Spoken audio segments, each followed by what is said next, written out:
Hi, my name is Dr. Taimur Shafiq and today I'm going to help you to choose the right toothpaste for you.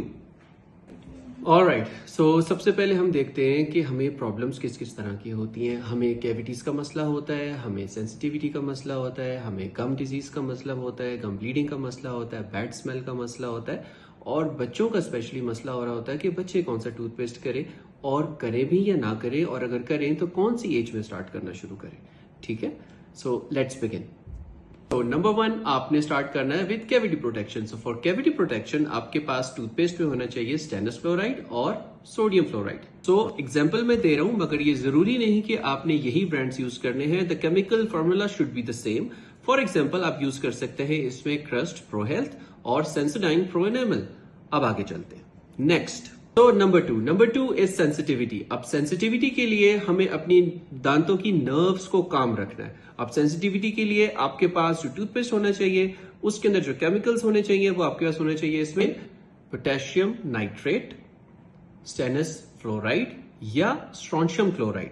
ठीक है, अब इसकी examples अगर मैं आपको दूं तो अगेन फिर बता रहा हूं कि ये ब्रांड नेम्स इंपॉर्टेंट नहीं है, केमिकल्स इंपॉर्टेंट हैं जो इसमें डले हुए होंगे। सो फॉर सेंसिटिविटी हम टूथपेस्ट यूज कर सकते हैं ओरल बी प्रोकाम, और नंबर 2 इसमें यूज कर सकते हैं प्रोडेंट, बहुत इफेक्टिव है, और नंबर 3 इसमें हम यूज कर सकते हैं Sensodyne rapid relief. So third number पे हमारे पास आ जाती है गम ब्लीडिंग। गम ब्लीडिंग के लिए आपने याद रखना है कि आपके टूथपेस्ट के अंदर होनी चाहिए स्टेनस फ्लोराइड और जिंक सिट्रेट। अब इसमें आपके पास जो टूथपेस्ट आ जाते हैं उसमें आपके पास आ जाता है हाई सॉल्ट्स, आपके पास आ जाता है हाई पैराडेंट और आपके पास आ जाता है पैराडोंटेक्स। सो नंबर 4 आपके पास आ जाती है व्हाइटनिंग। तो व्हाइटनिंग के लिए आपको सबसे पहले तो इस चीज को समझना चाहिए कि अल्लाह ताला ने जो हमें दांत दिए हुए हैं वो हमारे कलर के साथ मैच कर रहे होते हैं, पर फिर भी अगर आप व्हाइटनिंग चाह रहे होते हैं तो व्हाइटनिंग के लिए आप यूज कर सकते हैं वो टूथपेस्ट जिसमें आपके पास एब्रेसिव्स कम होने चाहिए। एब्रेसिव ज्यादा होंगे तो आप ब्रशिंग करेंगे आपको ठंडा गर्म लगना शुरू हो जाएगा। सो इसको आपने बहुत देख के लेना होता है। इसमें हाइड्रोजन पेरोक्साइड ऐड होनी चाहिए टूथपेस्ट में। और अगर मैं आपको एग्जांपल्स दूं तो इसके अंदर एग्जांपल आपके पास आ जाती है नंबर 1 क्रस्ट ले सकते हैं 3D वाइट बैलेंस, और नंबर 2 इसमें आप ले सकते हैं Sensodyne pro enamel gentle. Last but not the least, बच्चों के लिए आप कहते हैं कि जी बच्चों को टूथपेस्ट कराना है या नहीं कराना, तो सबसे पहले इंपॉर्टेंट है जब दांत निकल आएंगे ब्रशिंग करानी है।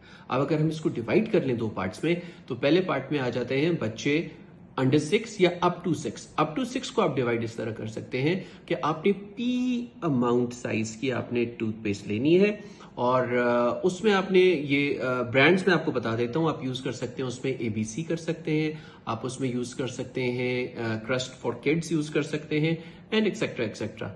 उसके बाद आ जाता है आपके पास बेबीज अंडर 3 जो बेबीज है उनके लिए आपने चावल के दाने जितने टूथपेस्ट यूज करनी है, बिल्कुल माइन्यूट सी, और उससे उनको ब्रश कराना है ताकि बच्चे को आदत भी हो और आहिस्ता आहिस्ता एडल्ट लाइफ की तरफ दांत हेल्दी भी रहे। सो अब लास्ट में हम आपसे डिस्कस करते हैं कि टार्टर कैसे रिमूव करना है। याद रखें, टार्टर रिमूव करने के लिए कोई टूथपेस्ट काम नहीं करेगा। टार्टर रिमूव करने के लिए आपको स्केलिंग करवानी पड़ेगी।